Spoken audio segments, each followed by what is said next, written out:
está comigo aqui nos estúdios é o nosso diretor de jornalismo, Gerson Severo, que vai dividir a bancada comigo nessa entrevista muito bacana que nós vamos começar já já. É a entrevista do dia. Entrevista do dia. Pois é. Vamos receber o nosso querido Marco Aurélio Choi, que eu já não vejo há algum tempo. Bom revê-lo. Advogado e conselheiro federal da OAB. Boa tarde, Choi. Boa tarde, minha amiga Sky Rodrigues. Sou seu fã e acompanho o seu trabalho há bastante tempo. E muito bom ver você, juntamente com o nosso amigo Gerson Severo, e participar nessa tarde gostosa na Onda Digital. Pois é, Choi, a gente vai falar das mudanças na legislação eleitoral, né? Vamos falar de showmício, vamos falar de propaganda eleitoral, tem muita coisa, né, Gerson? Exato, e eu já passo a bola para o presidente, que não é mais presidente da OAB, mas a gente trata ele assim continua, ainda. Continua chamando. Doutor Choi, tudo bem com o senhor? Boa tarde ao senhor, boa tarde a todos que nos acompanham. Eu queria saber dessas mudanças no que diz respeito à volta do showmício, à volta que os candidatos poderem ter essa interação, uma interação diferente com o eleitorado. Como é que vai acontecer essa situação? Na realidade, Gerson, nós dentro das modificações, eu acho que modificação mais substancial que a gente viu, eu acho que a gente vai sentimos nesse período agora de filiações partidárias, foi justamente a questão da redução do número de candidatos por partido, né? Nós já vínhamos com preocupação do legislador com a redução do número de partidos e uma série de medidas ao longo do tempo de restrição, né, à participação dos novos partidos a fundo partidário, a tempo de rádio e TV, as chamadas cláusulas de barreira. E coincidimos na última eleição já com o fim das coligações e agora com a limitação do número de candidatos por partido, né? Eu acho que essa é a grande tônica dessa mudança. A questão do showmício havia um histórico desde 2006, né, de proibição da figura do showmício, né? Não é que nós tenhamos a presença de artistas, né, mas nós temos a garantia de animação, né, a esse período de campanha, né, do ato de campanha que a gente chama de comício, né. Então, não é que seja algo destinado a trazer cantores, é uma liberação para os animadores, né, desse cenário. Óbvio que nós temos uma reflexão também a fazer quanto a candidatos artistas, né, que continuam desempenhando as suas atividades do seu ganha-pão como artistas e tudo mais, mas no primeiro momento seria isso. Bom, a gente tem uma linha muito tênue, né, nessa questão do artista, do apresentador, daquelas pessoas que atuam na televisão, no rádio. Algumas delas estão, como você bem disse, doutor Marco Aurélio, continuam exercendo suas funções. E aí fica aquela linha tênue. Às vezes a pessoa faz ali alguma menção, alguma coisa, não é? Fala um nome, alguém, e acaba que faz, sim, uma propaganda de alguma forma, né? E isso é uma questão que eu acho que a gente precisa prestar muita atenção nisso. Em que momento isso acontece e como isso pode ser combatido de alguma forma, né? Se é que a gente consegue. Está chamando a atenção, e eu já gostaria de uma consideração do doutor Marco Aurélio, por exemplo, eventos como esse que participa o presidente Bolsonaro, que são as motociatas. Ele alega que é um passeio que ele faz com pessoas que são suas amigas, tal. A oposição vê nisso uma campanha fora de época. Sim. Já foi ao TSE para tentar multá-lo. Como é que o senhor vê esse tipo de atividade? Candidatos indo à feira, mostrando nas redes sociais, comendo seu jaraqui, comendo bolacha de motor, essas coisas aí, não é propaganda já? A Sky falou de um assunto que é a questão dos apresentadores, né? A vedação, ela continua, né, de desincompatibilizar os programas dos 4 meses que antecedem as eleições. Então, em tese, todo mundo que pretende concorrer deve estar aí desincompatibilizado, sob pena de ter o registro negado e os eventuais abusos serem observados aí numa ação própria, né, do uso indevido dos meios de comunicação. Tanto são ações públicas. E aí, consequentemente, merece esse controle especial. O Gerson tratou de um outro tema, que é a discussão da propaganda, da campanha antecipada. Nos últimos anos, nós observamos uma redução do prazo regulamentar da propaganda. Vocês estão me ouvindo bem? A gente está meio picotado. Tá meio picotado, mas vamos ver se a gente consegue continuar. Vamos lá. Das internet na hora, né? Pode continuar, doutor Choi. Vamos lá. Com relação à propaganda, eu acho que está um pouquinho difícil. Vamos fazer o seguinte. Vamos tentar pelo telefone, Dana? É isso? Doutor Choi, vamos tentar pelo telefone fazer contato com o senhor para nós continuarmos. Está picotando muito e a gente não está conseguindo entender. A nossa produção já vai entrar em contato com o advogado e conselheiro federal da OAB, doutor Marco Aurélio Choi, que fala sobre mudanças na legislação eleitoral. Essa questão da motociata, o Gerson, que você falou, ela é realmente uma questão a se discutir, porque não tem jeito, isso acaba se transformando numa bela de uma propaganda, né? Olha, Sky, isso faz parte de uma coisa que eu chamo de uma hipocrisia institucional brasileira. O Brasil, ele regulamentou a reeleição para os cargos executivos. Então, qualquer ato que o detentor do cargo estiver, se ele for visitar a mãe dele, ele vai estar fazendo um ato de campanha.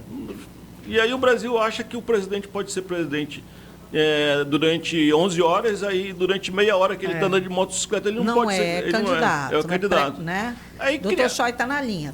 Cria-se essa ambiguidade, né? Me parece que quando trouxe o Instituto da Reeleição, já deveria ter mudado o entendimento do que é propaganda eleitoral. Com certeza. Não mudou. E uma fiscalização muito rigorosa, não é isso, doutor Choi, que está na linha com a gente? Minha amiga Sky, olha só, a pergunta do Gerson, a ponderação do Gerson é uma ponderação interessante. E aí eu trago a reflexão, acho que todos nós ouvintes e web espectadores percebemos que nós tivemos nos últimos anos uma redução do período de propaganda regulamentar, né? Vale lembrar que as convenções aconteciam em junho, né? Os registros de campanha eram até 5 de julho, e aí de 6 de julho em diante começava a propaganda eleitoral no rádio e na televisão. Propaganda liberada, né? Nós tivemos nas últimas legislações eleitorais de 2018 para cá, uma redução do período de propaganda, né? A propaganda, as convenções agora acontecem de 20 de julho a 5 de agosto e o registro até 15 de agosto. E a propaganda começa de 16 de agosto em diante. Então, nós tivemos uma redução da propaganda eleitoral para 45 dias. E essa redução da propaganda para 45 dias objetivava o quê? A redução dos custos da propaganda eleitoral para os candidatos. E com isso, abriu-se um flanco muito grande para pré-campanha, né? Porque o candidato mesmo fica com um período muito restrito para fazer sua propaganda num período de apenas 45 dias. Hoje, o 36A da 9.504, essa redação mais atual, diz que nessa pré-campanha, né, e a gente está vivenciando no dia a dia essa pré-campanha, vale quase tudo, né? Só não vale o pedido explícito de votos, né? Então, os pré-candidatos estão aí nas redes sociais, estão usando as armas que têm, né, para divulgar os seus trabalhos, debater os grandes temas com a sociedade, né? Mas pedido de votos explicitamente apenas com um período de propaganda regulamentar que é 45 dias. Agora, o cidadão que é gestor, né, ele também tem um dever de prestação de contas com a sociedade, né? O fato dele realizar um evento, vou fiscalizar a rodovia, vou andar ali na feira, né? Isso tem o ônus e o bônus também, né? O Gerson, que entende desse processo, cientista político, para ele pegar uma vaia ali, uma hostilidade também é grande, né? É verdade. Mas ele tem esse dever de prestação de contas da sociedade, né?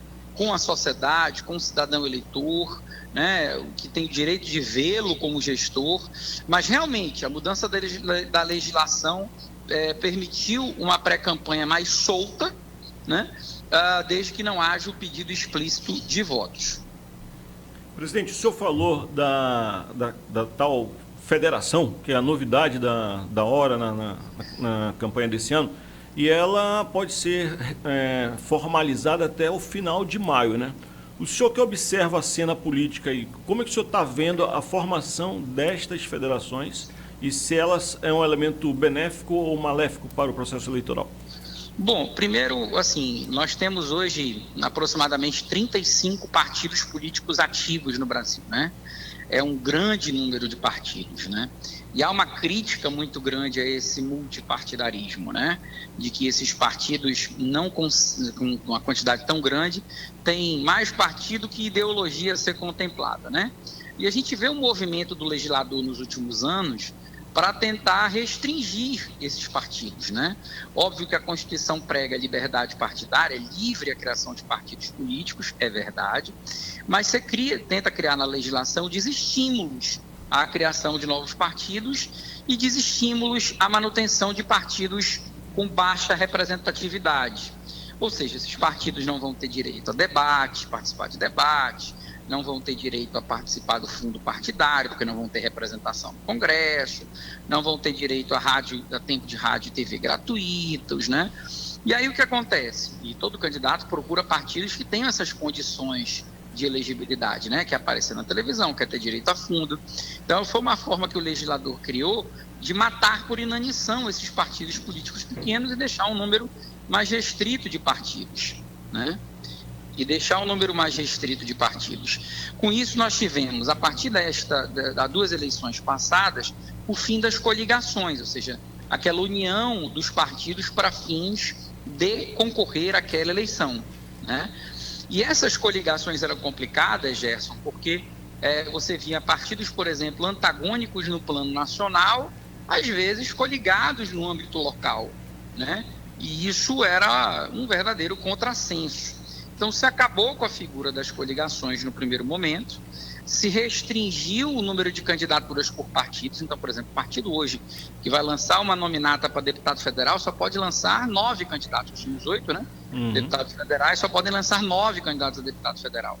Ou seja, é um número bem mais restrito. Se você parar para pensar... Joy, que você o senhor me permite só acrescentar algo que eu gostaria de uma consideração sua? A coligação acabou para as eleições proporcionais, que são para o legislativo. Para o majoritário ainda continua, até porque calculado, para fins de cálculo do tempo de rádio e de televisão, é calculado os tempos dos partidos coligados nas eleições majoritárias. Mas nas eleições proporcionais acabaram. Então é uma consideração sobre isso, que não ficou claro para o telespectador e para o ouvinte esses dois aspectos. Essa diferença aí, né? Exatamente. Bem lembrado. Muito bem lembrado. E aí, o Gerson tocou um ponto interessante sobre as federações partidárias, que são uniões nacionais desses partidos que devem ser repetidos nos âmbitos dos estados. Só que o que acontece? Se deu uma interpretação na regra de que essas federações podem se formar até o final do mês de maio. Só que o prazo para escolha e para filiação partidária permaneceu aquele da legislação ordinária dos 6 meses antes da eleição. Ou seja, todo mundo teve até ali 2 de abril para fazer a escolha sobre que partido irá concorrer na eleição. Então, tem uma questão aí, doutor Choi, dos perfis na internet, dos sites institucionais. Nós já sabemos que alguns deles terão que sair do ar. Como é que fica essa questão aí, doutor Choi? E assim, só para exemplificar bem para o nosso webnauta e também para quem nos acompanha pela rádio e pela televisão, por exemplo, o site da Fundação de Vigilância e Saúde, que presta um serviço assim, essencial durante esse momento de pandemia, ele tem que sair do ar? Na realidade, nós temos uma vedação dos 3 meses que antecedem a eleição, ou seja, a partir de 2 de julho, para vedação para chamadas propagandas institucionais, né? Há uma vedação, a propaganda institucional, quero fazer esse registro, é um importante veículo de prestação de contas do gestor público com o cidadão contribuinte, né? É a propaganda institucional que o Estado, que a Prefeitura, que a União presta contas com o cidadão do que ela está fazendo, e acho que a propaganda institucional exerce um papel importante para isso, mas para evitar o desequilíbrio, especialmente nesse cenário, até que o Gerson lembrou a gente, que a legislação permite, né, a reeleição, de forma a não desequilibrar essa relação, se veda, né, 3 meses antes da eleição, a propaganda institucional. Então, toda a propaganda institucional, ela é, em tese, proibida nos 3 meses que antecedem a eleição. O que fica à disposição não é que o sítio eletrônico saia do ar, né? Mas que fique apenas as informações essenciais referentes aos serviços públicos que são prestados. Você citou aí o exemplo de vigilância sanitária, imagine questão de matrícula na educação, e excepcionalmente, e aí nesse excepcionalmente que eu falo, porque o poder público faz um pedido expresso à Justiça Eleitoral, e a Justiça Eleitoral realiza, nesse exemplo que eu vou citar, censura prévia, ela vê o conteúdo da propaganda institucional, e aí ela libera em casos excepcionais, imagina, uma campanha de vacinação, né? Porque nós estamos no período eleitoral, está suspensa a divulgação da campanha de vacinação? Não. Mas aí o poder público peticiona para a Justiça Eleitoral, a Justiça Eleitoral observa o material publicitário que vai ser veiculado, se ali é estritamente impessoal, se não tem autopromoção pessoal do candidato, e aí excepcionalmente a Justiça Eleitoral, e a gente acaba vendo, porque via de regra quando se veicula, se coloca lá uma tarjeta pequenininha ali, autorizado pelo TRE-AM sobre o número tal, porque aquilo ali passou por um conteúdo de análise prévia da Justiça Eleitoral, para permitir, no caso excepcional, a divulgação de propaganda institucional, especialmente nessas campanhas, é o clássico exemplo, né, campanha de vacinação, campanhas de saúde, dentro dos 3 meses que antecedem a eleição, que normalmente seria proibido.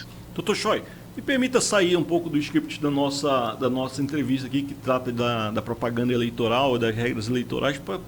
Eu não poderia deixar de ouvir uma consideração sua para também esclarecer o nosso webnauta, esclarecer quem nos acompanha pela 8.2 no canal aberto e também na onda digital na rádio, essa questão do indulto concedido pelo presidente Jair Bolsonaro ao deputado Daniel Silveira. Como é que o senhor viu essa questão? Inclusive o presidente Beto Simonetti parece que vai ao Supremo também contra essa decisão. Como é que o senhor viu esse caso? Na realidade, o Conselho Federal da Ordem, presidido pelo nosso presidente nacional, Beto Simonetti, tem analisado essa questão com extrema cautela. Gerson, a gente vive um período, infelizmente, de muitas divisões no país, né?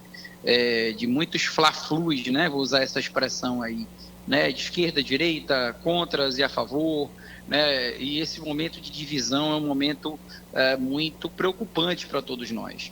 E o presidente Beto Simonetti, ciente da responsabilidade que conduzir a ordem tem nesse período histórico tão difícil, nessa quadra histórica tão conturbada, criou uma comissão de estudos constitucionais no Conselho Federal da OAB, que está analisando tanto a questão dessa análise da situação do Daniel Silveira no âmbito do Supremo, do deputado federal Daniel Silveira no Supremo, quanto a concessão da graça individual ao Daniel Silveira por parte do presidente da República. De antemão, a OAB já se manifestou efetivamente sobre esse assunto, sobre a aplicação da multa contra o advogado do Daniel Silveira, que nós entendemos que não é cabível, que é um cerceamento do exercício do direito do advogado de exercer sua profissão e a liberdade de estar ali na tribuna do Supremo Tribunal Federal defendendo os interesses do cliente dele. Então, nós entendemos particularmente que a aplicação da multa que foi aplicada ao advogado é indevida e já nos habilitamos, enquanto Conselho Federal da Ordem, na defesa do advogado específico. E com relação ao caso do Instituto da Graça, que foi concedido pelo Presidente da República, nós estamos analisando essa questão ainda para ter uma opinião avalizada, uma opinião discutida no âmbito do Conselho Federal. Vai ser marcada uma sessão extraordinária do Conselho para que a gente possa debater o tema, mas se entende como algo muito ruim para a República, vou usar essa expressão, entre poderes constituídos, entre o Executivo, o Legislativo e o Judiciário.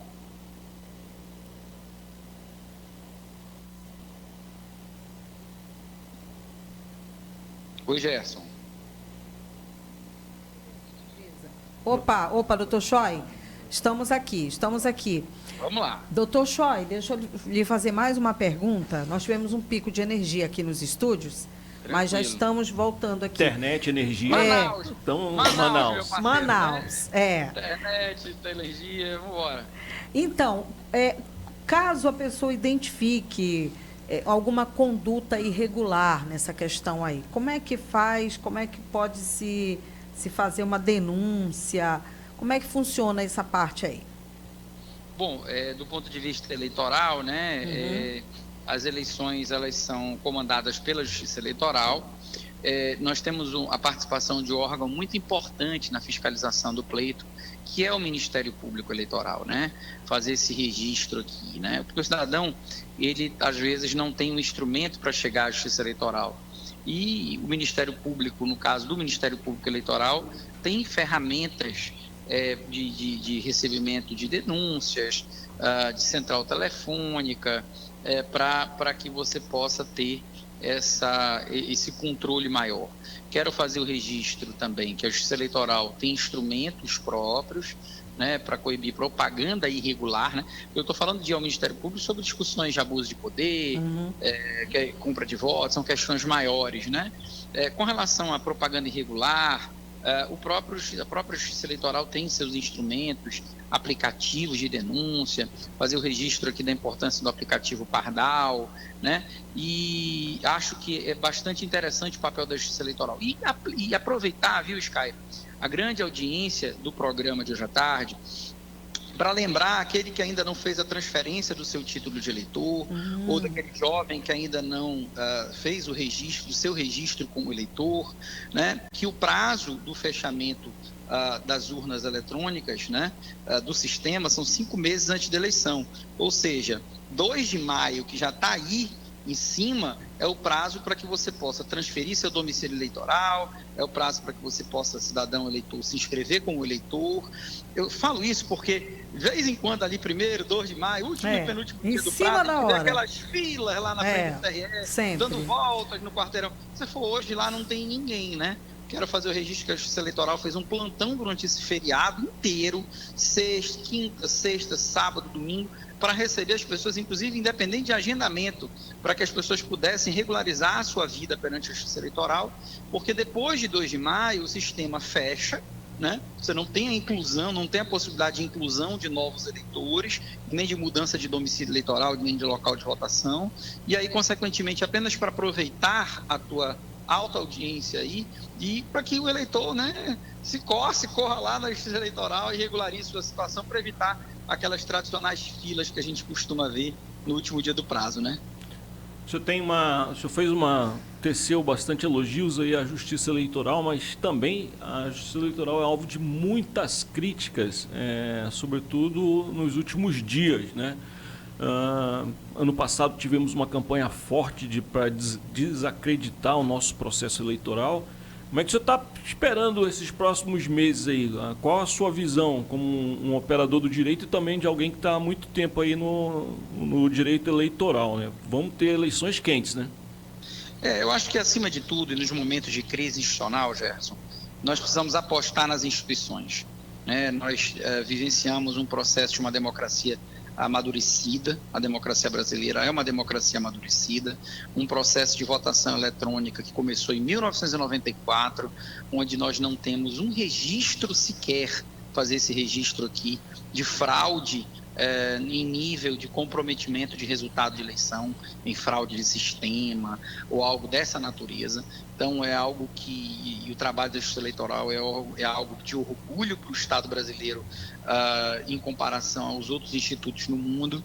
E acho que a gente precisa acreditar nas instituições, eu acho que lembrar, né, desse histórico, né, que é a Justiça Eleitoral, e independente de resultado, de esquerda, direita, né, eu acho que faz parte do jogo democrático a participação política do cidadão.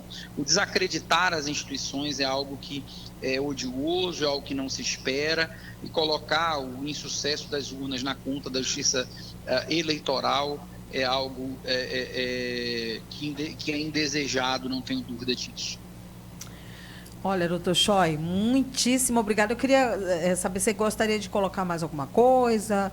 Nada, agradecer o convite, Sky, de dizer que eu acompanhando o crescimento da Rádio TV Onda Digital, me senti muito mal de não conseguir estar presencialmente com vocês aí. Poxa, uma pena especialmente mesmo. por conta dessa questão de internet, energia Sim. e tudo mais. Uhum. E me convidar já, viu, para as outras oportunidades de estar aí ao vivo com você e com o Gerson, essa dupla aí que eu sou fã, vamos diga-se querer. de passagem, e ter oportunidade de estar aí com vocês. Olha, especialmente no período das eleições propriamente ditas, né, que a Onda Digital vai fazer uma belíssima cobertura das eleições.